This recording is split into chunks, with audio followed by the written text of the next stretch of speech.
Assalamualaikum warahmatullahi wabarakatuh. Yang saya hormati Ibu dosen pengampu mata kuliah pembelajaran IPS SD, Ibu Medita Ayu MPD. Perkenalkan, nama saya Nida Triwidia dengan NIM 25060067, mahasiswa program studi pendidikan guru sekolah dasar kelas A1.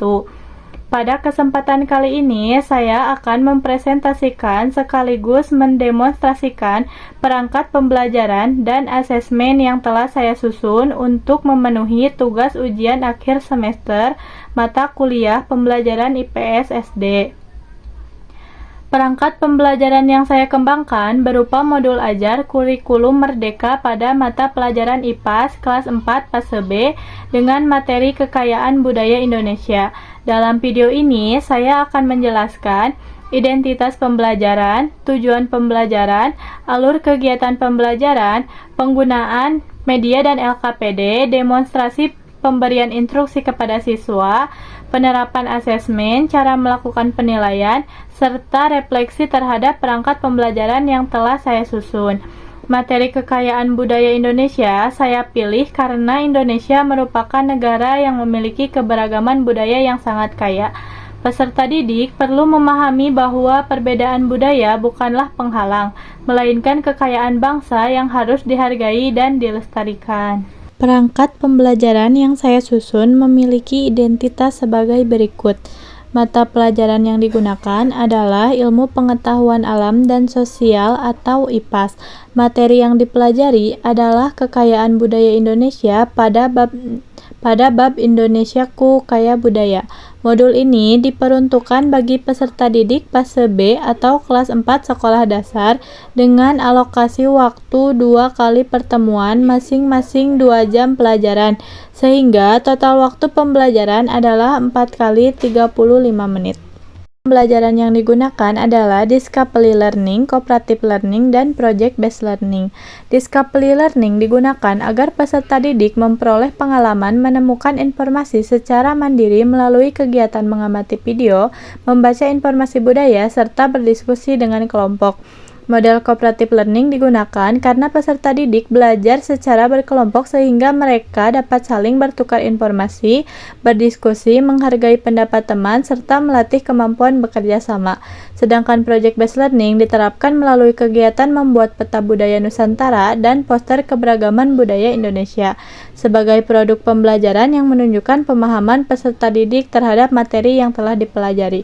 Selain menggunakan model pembelajaran tersebut, modul ini juga menerapkan pendekatan deep learning, yaitu pembelajaran yang mendorong peserta didik untuk memahami konsep secara mendalam, menghubungkan materi dengan pengalaman nyata, serta mampu menerapkan dalam kehidupan sehari-harinya. Sebelum menyusun perangkat pembelajaran, saya terlebih dahulu memperhatikan karakteristik peserta didik kelas 4 sekolah dasar. Peserta didik yang usia sekitar 9 hingga 10 tahun umumnya berada pada tahap operasional konkret. Mereka lebih mudah memahami materi apabila disajikan melalui gambar, video, benda nyata, ataupun aktivitas yang melibatkan pengalaman langsung. Selain itu, peserta didik kelas 4 juga memiliki rasa ingin tahu yang tinggi, senang berdiskusi dengan teman, menyukai permainan, serta lebih aktif apabila dilibatkan secara langsung dalam proses pembelajaran.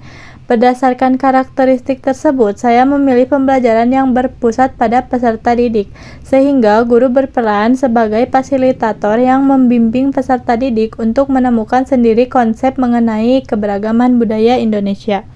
Capaian pembelajaran. Melalui materi kekayaan budaya Indonesia, peserta didik diharapkan mampu mengenal berbagai bentuk keberagaman budaya yang ada di Indonesia, mengidentifikasi unsur-unsur budaya dari berbagai daerah, memahami faktor penyebab keberagaman budaya, membandingkan budaya antar daerah, serta menunjukkan sikap menghargai keberagaman sesuai nilai-nilai Bhinneka Tunggal Ika. Dengan demikian, pembelajaran tidak hanya berfokus pada penguasaan pengetahuan, tetapi juga pengembangan keterampilan berpikir kritis. Adapun tujuan pembelajaran yang ingin dicapai dalam modul ajar ini adalah sebagai berikut. 1. Mengidentifikasi minimal 5 unsur budaya dari 3 provinsi berbeda, menjelaskan faktor penyebab keberagaman budaya Indonesia, membandingkan budaya antar daerah, membuat poster keberagaman budaya Indonesia, dan menunjukkan sikap menghargai budaya daerah lain. Seluruh tujuan pembelajaran tersebut kemudian menjadi dasar dalam penyusunan kegiatan pembelajaran, pemilihan media, penyusunan LKPD, serta penyusunan instrumen asesmen sehingga seluruh komponen dalam modul ajar saling berkaitan. Pemahaman bermakna. Pemahaman bermakna yang ingin ditanamkan kepada peserta didik adalah bahwa keberagaman budaya Indonesia merupakan anugerah Tuhan Yang Maha Esa yang harus disyukuri, dihargai, dan dilestarikan. Melalui pembelajaran ini, peserta didik diharapkan memahami bahwa setiap daerah memiliki budaya yang berbeda-beda, namun seluruh masyarakat Indonesia tetap bersatu sebagai satu bangsa.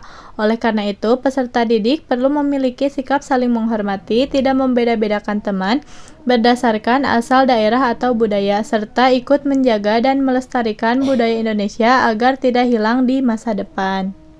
Untuk pertanyaan pemantik, saya menyiapkan beberapa pertanyaan seperti mengapa Indonesia memiliki budaya, bagaimana cara menjaga budaya Indonesia, apa manfaat keberagaman budaya bagi bangsa Indonesia, dan apa yang akan terjadi jika budaya Indonesia tidak dilestarikan. Demonstrasi kegiatan pembelajaran. Media yang digunakan dalam pembelajaran ini antara lain video Festival Budaya Nusantara, gambar budaya Indonesia, peta Indonesia, dan LKPD. Kegiatan inti pembelajaran. Pada kegiatan inti ini, saya menerapkan sintak discovery learning, yaitu memberikan kesempatan kepada peserta didik untuk menemukan sendiri informasi melalui kegiatan mengamati, berdiskusi, dan mempresentasikan hasil temuannya. Tahap 1. Stimulasi. Pada tahap ini, saya menggunakan media pembelajaran berupa video festival budaya yang menampilkan berbagai bentuk keberagaman budaya Indonesia, seperti rumah adat, pakaian adat, tarian tradisional, alat musik daerah, dan makanan khas. Sebelum video diputar, saya memberikan instruksi kepada peserta didik. Anak-anak, sekarang Ibu akan menampilkan sebuah video tentang keberagaman budaya Indonesia. Selama video diputar, silahkan kalian mengamatinya dengan baik. Perhatikan pakaian adat, rumah adat, tarian tradisional, bahasa daerah, serta makanan khas yang muncul dalam video. Catat minimal 3 budaya yang menurut kalian paling menarik. Silahkan fokus perhatikan video karena setelah ini kalian akan mendiskusikannya bersama.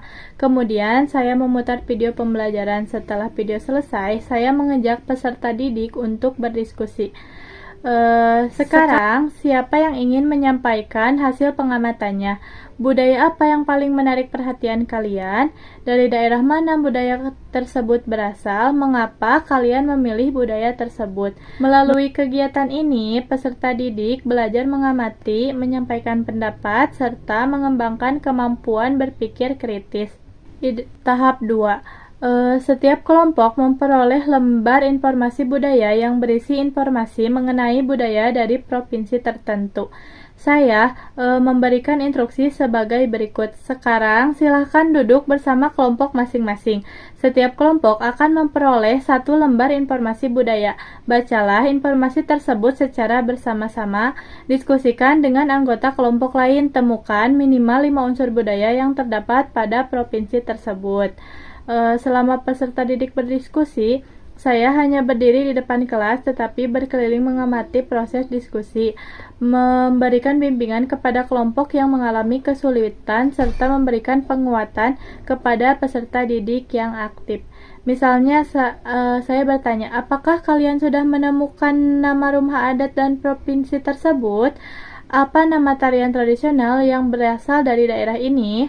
Mengapa budaya tersebut menjadi ciri khas daerahnya? Setelah seluruh kelompok selesai berdiskusi, kegiatan selanjutnya adalah presentasi hasil diskusi. Pada tahap ini, peserta didik diberi kesempatan untuk menyampaikan hasil kerja kelompoknya di depan kelas. Kegiatan presentasi bertujuan melatih kemampuan komunikasi, keberanian menyampaikan pendapat, serta kemampuan menghargai hasil kerja kelompok lain.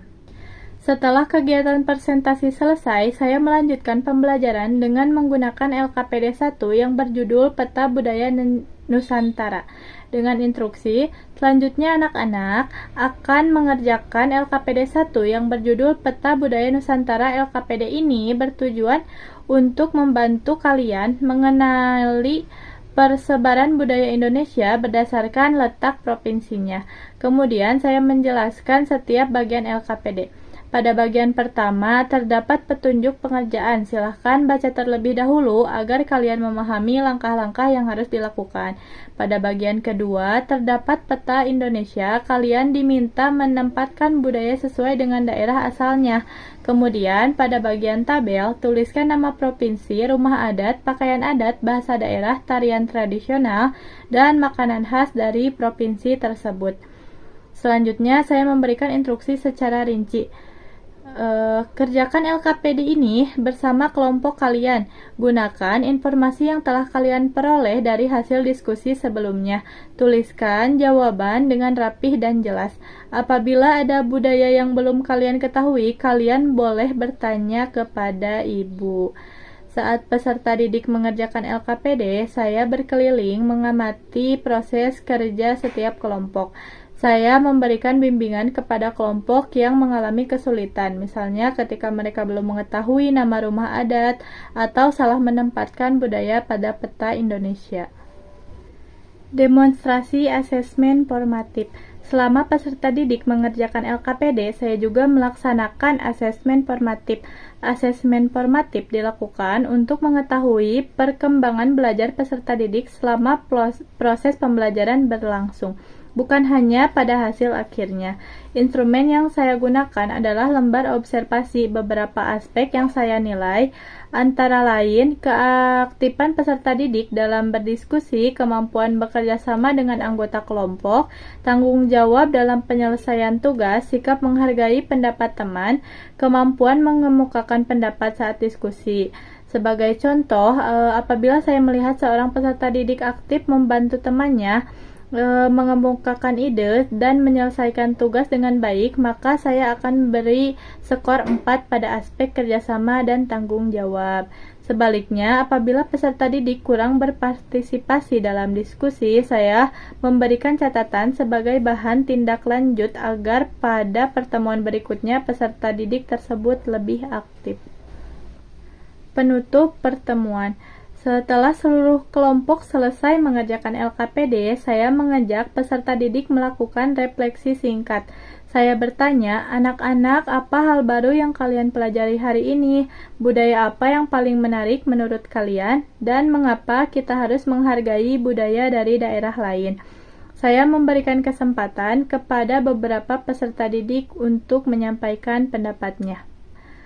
Selanjutnya, saya bersama peserta didik menyimpulkan materi pembelajaran hari ini. Hari ini, kita telah belajar bahwa Indonesia memiliki keberagaman budaya yang sangat kaya. Setiap daerah memiliki rumah adat, pakaian adat, bahasa daerah, tarian tradisional, makanan khas, dan berbagai tradisi yang berbeda. Walaupun berbeda-beda, seluruh budaya tersebut merupakan kekayaan bangsa Indonesia yang harus kita jaga dan lestarikan bersama. Sebagai tindak lanjut, saya memberikan motivasi kepada peserta didik agar mencari informasi mengenai budaya yang ada di lingkungan tempat tinggal mereka untuk dipelajari pada pertemuan berikutnya. Kemudian saya menutup pembelajaran dengan mengajak peserta didik berdoa dan mengucapkan salam. Sekarang asesmen, yang tadi asesmen formatif, nah ini sekarang asesmen diagnostik. Tujuan asesmen diagnostik adalah untuk mengetahui kemampuan awal peserta didik sehingga guru dapat menyesuaikan strategi pembelajaran dengan kebutuhan belajar mereka. Setelah seluruh rangkaian pembelajaran selesai, saya melaksanakan asesmen sumatif. Asesmen sumatif bertujuan mengetahui ketercapaian tujuan pembelajaran secara keseluruhan. Bentuk asesmen yang saya gunakan terdiri atas tes tulis dan penilaian produk. Tes tertulis terdiri atas soal pilihan ganda dan soal uraian. Sebagai contoh, saya memberikan pertanyaan, papeda merupakan makanan khas dari daerah ... Peserta didik memilih jawaban yang benar. Kemudian, contoh soal uraian. Jelaskan mengapa kita harus menghargai keberagaman budaya Indonesia. Melalui soal uraian ini, saya dapat mengetahui kemampuan peserta didik dalam menjelaskan konsep penggunaan bahasa mereka sendiri. Hasil tes tertulis kemudian dikombinasikan dengan hasil penilaian sikap, penilaian keterampilan, serta hasil proyek sehingga diperoleh nilai akhir peserta didik secara menyeluruh. Adapun aspek penilaian dan rubrik penilaian sebagai contoh yang sudah ditampilkan. Setelah seluruh rangkaian dalam modul selesai, dilakukan pengayaan dan remedial. Demikian presentasi dan demonstrasi perangkat pembelajaran yang telah saya susun. Terima kasih atas perhatiannya. Wassalamualaikum warahmatullahi wabarakatuh.